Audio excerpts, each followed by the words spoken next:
What's going on, everybody? Welcome to the latest episode of Blue Chips here on Rookie HQ. I am your host, the authentic one, your boy, Mr. Matty Q. And of course, what I need you to do is I need you to like this video, subscribe to Rookie HQ, leave a comment. And today, we are talking about my big board 3.0. That's right, you can get it right now. It is live at playerprofiler.com. This is the pre-NFL Combine big board, a big board that will have some changes once the Combine comes and it goes. We'll figure that out, but it's for a future video. Today, we are talking about the big board 3.0. Again, you can get over at playerprofiler.com. Let's talk about the identity of this class because it's starting to take shape. We're starting to know a thing or two about a thing or two, right? So let's talk about the identity of this 2026 draft class. First and foremost, I'm just going to say it right out the gate. This is not a glamorous draft. This draft class is not sexy. It is not the most exciting. You know, if you are tuning in here, you're probably familiar with Player Profiler. Of course, that's a very fantasy-centric platform. Maybe the best in the world, I'd say. But it's not great for us fantasy gamers. There's a lot of good in this class. There's some depth in this class, but I don't know if it's going to come at the expense of the fantasy positions because, like I said, it's not really a glamorous draft. This type of draft, this is a build your team from the inside out kind of draft. This is a draft where I think a lot of teams are going to be able to build in the trenches, get some defensive players. We'll talk a little bit more as we roll on. And as, you know, things are getting settled, narratives are starting to become more stabilized, they're starting to saturate, we're starting to get a really clearer picture of what this is going to look like. It's going to be defined by the trenches, not the skill positions, at least through my evaluation at this point. And it starts at the tippy top. We know who's going to go with the 101. Fernando Mendoza. Fernando Mendoza continues to be a top performer on my board, and we'll talk about him in a second. After that, it's a bit unsettled. We don't know exactly who the QB2 is. I have a preference. I believe it's a pretty clear-cut person. I think it's pretty clear who the QB2 is, but again, it's fluid, and we'll find out a whole lot about that position and so many others at the NFL Combine in Indianapolis. In my big board 3.0, let's start right here. What I'm going to call the kings of the board. These are my four pillars. These are the guys that when you look at the movement, there ain't a whole lot about. You know, these guys haven't moved a whole lot through my iterations of 1.0, 1.2, 2.0, and now 3.0. David Bailey, Ruben Bain, Caleb Downs, and as I mentioned, the 101 in this draft, Fernando Mendoza. Those are my top four in the big board. They've really just jockeyed between themselves for positioning. I have not dropped any of them outside of my top five. None of them have been big risers, big fallers. They've been what I call the pillars of my big board. That's why I want to talk about them. And if you tuned in to my videos, you know I am a big fan of this player, David Bailey, edge rusher from Texas Tech. But if you're not familiar with the guy, let me get you hip. Which, I mean, if you're tuning into draft coverage, big board coverage, you know who these names are. But he's a tone-setting edge. He embodies what I think this class as a whole does best at the position. You know, he's just high-powered, knows how to use leverage, got that burst. He really just gets after the quarterback. He doesn't have the longest arms. We'll get the measurables here in a couple days. We'll find out exactly, you know, what he's made of. But he's listed at 6'3", 250. Got enough size. He's that Tasmanian devil type. Even if it becomes just a, you know, third down, get after the quarterback, specialty type edge rusher, he's still going to provide tons and tons of value for whichever team takes him. And I believe he could go anywhere in the top five, as high as 2 to the Jets. So for me, he's a pillar on my big board, coming off his best season as a collegiate athlete, 15 sacks. He also had 23 hits on the quarterback, 43 hurries. I mean, this guy was a menace for Texas Tech. That Texas Tech unit as a whole was quite ferocious, and it was led by David Bailey. He's the number one guy on my big board, number one player in this class for me. But again, part of this first tier, these pillars. And the next guy I'm going to talk about, Ruben Bain Jr. He's another edge rusher. Another guy that comes with some red flags. I don't know how long his arms are. That's going to be it's going to be a weird, and that's definitely a narrative at the combine. How long are these guys' arms? How physically imposing can they be? What do their measurables look like as opposed to what they're listed at in their collegiate programs and stuff? Other than that, though, I don't know exactly how that's going to play out, but what I've seen from Ruben Bain is enough for me to have him atop my big board. Violent player. I think he's got a really advanced rushing game plan, which is big for the next level in terms of not only game planning against the offensive linemen that he's going to face in the NFL, but also adjusting to those guys as they adjust to him in the professional level. He's one of the probably cleanest projections, I'd say. He's seemed to have fallen down some big boards, including my ace, Cody's. But for me, it just seems like he has such a high floor. He's got a good enough ceiling. And I'm just not going to dock him for some of the physical, not red flag, I wouldn't even call them red flags, the physical lacking. Because I think that's going to be a narrative throughout all of the edge rushers. This is a deep edge rushing class, a lot of really good players, but none of them are built like Myles Garrett. None of them are built like Jadeveon Clowney. None of them are your alien freakazoid player with these crazy long arms and this crazy ability. There's good ability, there's great ability, there's fast players, but there's not going to really be, that type, that tone setter in the way that we get traditionally so enamored with when we're talking about guys getting to the professional level. So I love the two edge rushers at top, the number 1, number 2 on my big board. Number 3 on my big board is Fernando Mendoza. I think he's the most bankable QB in the class, and that's kind of, the most obvious statement you'll hear. If I stop talking, I can hear the audible duh coming from all you listening right now. But, he's got composure, good timing, definitely has that pro style. He's going to need an offense to kind of do a little bit more RPO type stuff early on as he gets used to the NFL levels. But I think he offers such stability at the position. He's so advanced above the shoulders, the mentality, the work ethic, championship pedigree, all of that comes in absolute, spades when it comes to a guy like Mendoza. Even though he's not all that flashy, I still think he's going to be very trustworthy in terms of game planning and configuring an offense. And the Raiders would be silly to get cute and trade back and hope to get him, blah, blah, blah, blah. He's the 101 for a reason, and that's why he's a pillar here. My number 3 player, my number 1 offensive player, Fernando Mendoza. It's just one of those, don't overthink it. He's just awesome, and he's really checks a ton of boxes. But the 4th pillar, the 4th guy that I'm talking about here that's really just solidified himself at the top of my big board doesn't come from your traditional value position. We have to take into account the importance of QB, edge, line, cornerback. These guys get elevated throughout the process. This guy's position doesn't really elevate him, but his skill on the field, his prospect pedigree has to. That's Caleb Downs. Safety. Yes, a safety has been one of my pillar players. He is in my top 4. He's my 4th ranked player on the big board 3.0. Again, check that out over at playerprofiler.com. He's a rare athlete. I mean, you could put him in the slot. You can have him come in the box. Pause. No. Kids watching, you can't be doing that. Just kidding. Erase. Look at the thing. Men in Black mind erase thing. Anyway, he can. You could put him down the box, and he can bring the noise, and he can bring the thunder, and he's really good at attacking box. Damn it, you did it again. Anyway, Caleb Downs, sick player, sick prospect. We've known about him for years, all the way back to Alabama, going to Ohio State, becoming just a weapon, just a versatile weapon. What he can do, what he can provide a defense, and what he can do to an offense. It's unbelievable. And he's going to be probably the highest drafted safety of all time. I mean, that's a tough hill to climb. Eric Berry, I think, but fifth overall when he was drafted by the Chiefs. But, I mean, we're seeing now Mel Kiper mock him number 2 overall. The Jets have taken a safety in the past in the first round, Jamal Adams, and Caleb Downs is a better prospect than Jamal Adams was coming out, and Jamal Adams was a damn good safety prospect.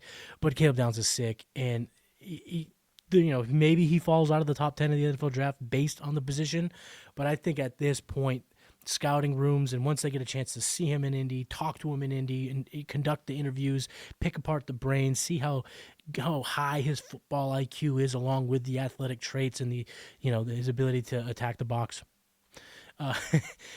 Caleb Downs is absolutely a pillar of mine. So these are my top 4. They've been inside of my top 4 all throughout pretty much every iteration. The movement is very little on these guys, and I don't see them moving much in my 4.0 coming out of the combine. So these are my 4 pillars. I've been building my big board basically off these 4 pillars. So I wanted to start there.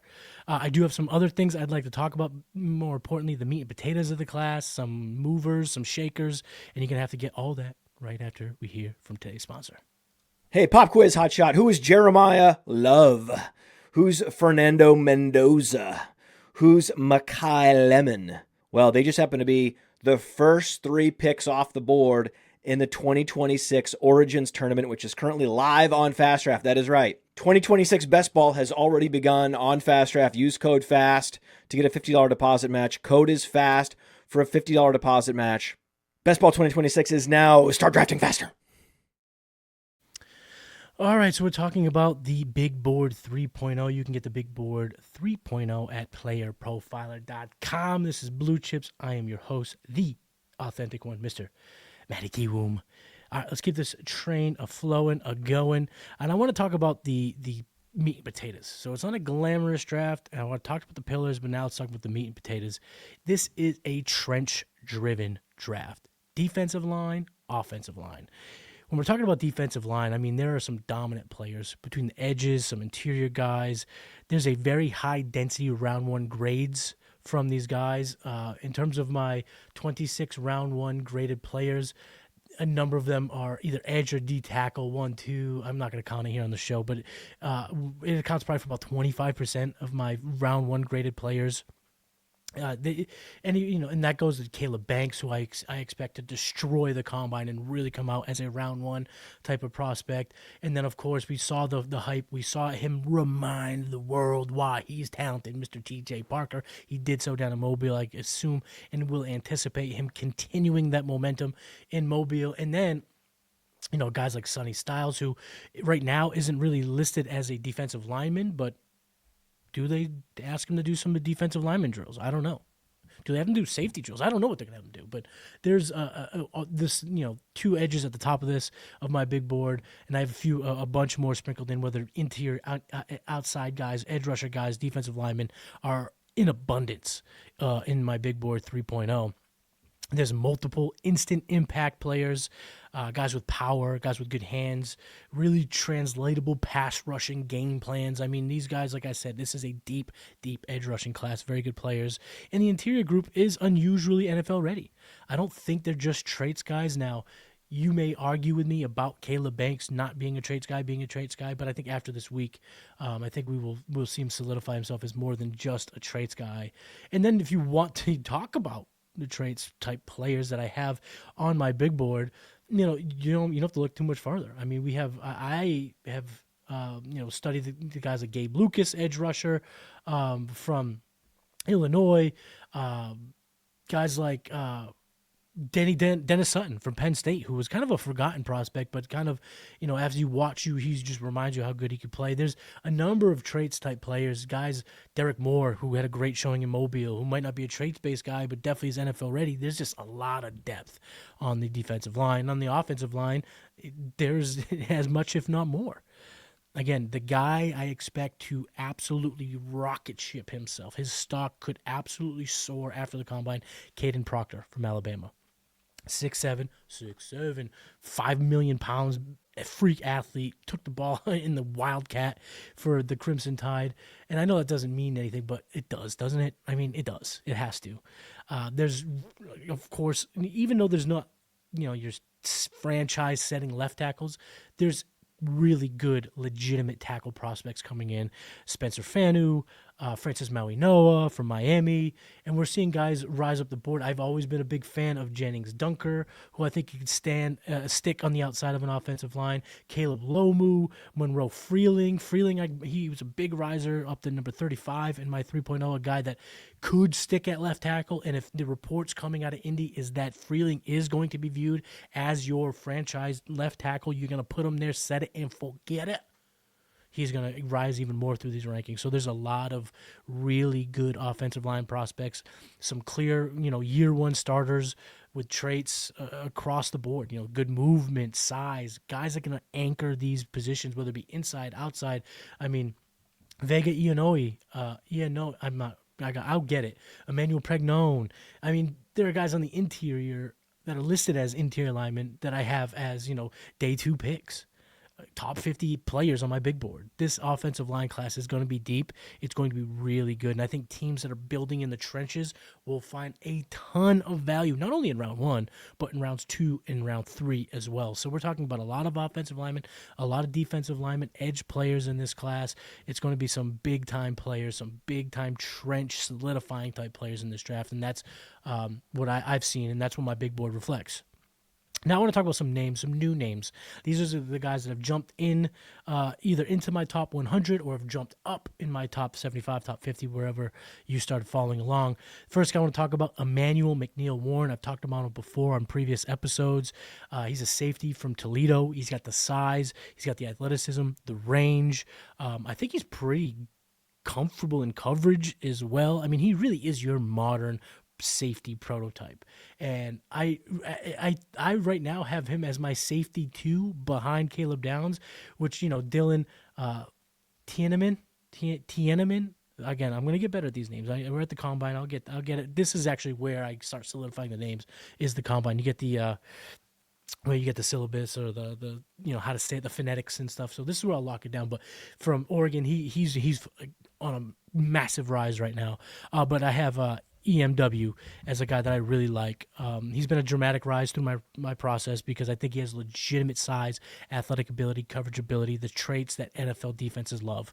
Another big riser on my big board, a name that you probably have got familiar with, especially if you are following the rookies for fantasy purposes, Malachi Fields, wide receiver from Notre Dame. He's got the size. He's fast. He looked really good at the combine, really polished at the combine. And he's been good throughout his career for contested catch situations. So he's proven to be that outside receiver in the collegiate level. But I think in Mobile, he proved that he might have a little bit higher ceiling than we initially anticipated. And he made a ton of noise down there in Mobile. And the momentum has really kind of followed him throughout the rest of the process since then. There's been a lot of helium attached to Malachi Fields, and it reflects in my big board. I got him all the way inside my top 40. I don't have him as a top 5 receiver because I will never, ever, ever. No, I'm just kidding. I will make him a top 5 if needed. But right now, Concepcion has been a top 5 guy for me. Ben Boston, and then, of course, the big 3, Tyson, Lemon, and Tate. So he is just outside my top 5, but he did go above Elijah Surratt, who is a favorite of mine if you've been following along. So Malachi Fields, massive riser. Another big riser that started his momentum in Mobile, Kyle Lewis, linebacker from Pittsburgh. He's a true hybrid linebacker. He's got good range, good instincts, pretty good in coverage, and I think he showed that he's very versatile. He's going to be a better weapon, I think, than initially when you watch the tape. You think he would have a role in the NFL. Now I think he could be a guy that, with the right development, being in the right system, this guy could be a weapon on a defense, someone that you could actually let loose and kind of do a lot of things for your defense. And I think teams in the NFL, just as a group, are starting to value these type of players more and more. These guys, that can be a little bit more position flexible, be a little bit more versatile in how you deploy their skill set on a defense. So Kyle Lewis for me, massive riser. He went from being, not ranked at all, and now as a linebacker kind of jumping into my top 100. It's worth note. I got him above Jake Golday, who Cincinnati linebacker who's been, he's a day 2 grade for me right now. So he's a little bit above that. Where do I have him exactly, though? I do want to get his name exact. Give him a quick shout out in my list here. Hey, why can't I find him? Where are you? I'll get back to it. I'll find it. I could just search it. This is great. This is great broadcasting, everyone. Thank you for tuning in. Again, make sure you liked the video. Make sure you subscribe to Rookie HQ, and make sure that you leave a comment. Leave what's your favorite prospect heading into the combine week. It's an itch that I have to scratch. Okay, I gotta give him my rank here. I got him inside my top 75, right at 75. So he's a mover for me inside my top 5. Kyle Lewis, a name I'm very excited to see what his athletic testing looks like in Indy. And the last guy I want to talk about was a receiver that actually was brought to my attention from my guy, Cody Carpentier. And he was like, "What do you think of this guy?" And I was like, "He's pretty fine." He's like, "Yeah, I think you need to go back and look. I think you need to go back to the process. I think you need to look into him and see. I think you need to pick up what he's putting down." And I did. I didn't. I put him all the way inside my top 80. Got him at 78. I'm talking about UConn wide receiver Skylar Bell. Physical. I think he's going to be a pretty semi-reliable wide receiver at the next level. He's got some developing to do, but the NFL, taking this guy in probably mid to late day 3 or day 2, is going to bring him aboard, not ask him to be the wide receiver 1 or 2, maybe not even wide receiver 3, maybe a developmental prospect altogether. And I think that a certain system can tap into that. He's got the size, he's got the athleticism, had the production, great production in 2025. And he's really earned his way to kind of climb up this big board, because as I've just watched the tape, look at the stats, look at the analytics side of things too, he's been pretty consistent. I'm not really trying to hype it too much. It's not really a hype-driven guy. It's really more of a, hey, you got to take an extra look at this guy. And when someone like Cody talks to you about something, you gotta listen. God gave us 2 ears and 1 mouth for a reason. You gotta listen more than you talk, says the guy who's going to be blabbing on for about a half hour about his own big board. But anywho, that's it. That's some of the biggest names I want to talk about. And now, so I just want to end things with some of my biggest takeaways. Right now, it seems like the QB landscape is very fuzzy. It's Mendoza, the 101, no doubt. Now, I believe that with a decent showing to a good showing, Ty Simpson will solidify himself as a round 1 prospect. I think he's already there in my eyes. I think the NFL will tell us that he is after the combine. And you're kind of already seeing it in the mocks that are coming out. I believe he could go as high as 13 to the Rams. And if he can go as high as 13, then hell, he can go 2nd overall to the Jets. He can go 6th overall to the Browns. Once a QB gets that type of helium, he can rise up the ranks. So I believe there's 2 round 1 quarterbacks in this class. And I think after the combine, we'll get it. I got Tim Simpson as my number 13 prospect on the big board 3.0. But other than that, it is completely unclear. We do not know what this QB landscape is going to kind of how it'll shake out. So I'm very excited to see what the signal callers do and how they perform in Indy and see where things shake out afterwards. Another takeaway I've mentioned at the top of the show, the teams that need O-line, D-line will get the best value. They'll be able to sit in their position. I don't think they'll have a really need to trade up. I don't think there's going to be a hell of a lot of aggressive trades to move up for these players. I think you could just sit and wait because it's super deep. There's a lot of really good players, and my big board is riddled with offensive linemen, defensive linemen. So the teams that are going to be searching, attacking those players, those type of positions, they're going to love it. They're going to find a ton of value. I am excited. A big takeaway for me is actually not necessarily, it's a takeaway of my big board, but also a takeaway question, if you will. How is the league going to interpret this class? Because some of the best players are linebackers, safeties. I haven't talked about in the show, but Jeremiah Love, running back. I have him as a 6th best prospect. I think he's a stud. I think you make the argument he's the most talented guy in this entire class. How is the NFL going to treat these really good players that don't come with the positions of need? We talked about it, the QBs, the receivers, the tackles, the edge rushers, the cornerbacks. Some of those guys, yeah, there are some good ones, but there's not a ton there at the top. How are they going to decide between Sonny Styles, Anthony Hill, Jake Godet, Kyle Lewis? I mean, Lewis isn't a first-round pick by any means, but we're talking about C.J. Allen potentially being a first-round pick. Sonny Styles is a lock for the first round. Arvell Reese, I have him as an edge rusher. That's why I have him, so I have my big board. But again, linebacker, he could go as high as 2nd overall. And then I love Anthony Hill Jr. from Texas. I think he's a stud. Jacob Rodriguez, Texas Tech. He's a playmaker, ball hawk. Where does he go? Oh, I'm very excited to see how these 2nd and 3rd round safeties and linebackers, do they get pushed up the board, or do they just kind of have to sit and wait because they play positions that don't come with tremendous value for the NFL team builders? So I'm very, very curious to see how that plays out, and I guess we'll get a little bit more after we see the testing in Indy. In the wide receiver class, for me, I think that it remains a bit fluid. I think we're starting to get a little bit more solidification, if that's the right word, of the position. But as you know, there's always a couple of guys, 2 or 3 guys that go to Indy and light it on fire. Run a little faster than expected, look a little more agile than expected, jump a little higher, have a little bit more build to them than expected. So I think the wide receiver class for me went from being, it's fine, to being, it's pretty good. And I think after the combine, we might be looking at this class as being a strength of the entire class of wide receivers being a really good one, which is good for us fantasy gamers. And that's it. That is the show, Blue Chips. I am your host, Matty Q. Make sure you are subscribed to the Rookie HQ channel. Make sure you like this video, leave a comment, and then head over to playerprofiler.com to get the Big Board 3.0, all my mocks, all the good stuff coming out from me and the rest of the team over at Player Profile. And I will see you next time. Hey, I want to thank you for being part of this broadcast. If you have any thoughts on it, leave a comment. If you enjoyed it, make sure you leave a like. And if you want to see more shows on the Player Profiler channel, subscribe to it. That's how we know you want more.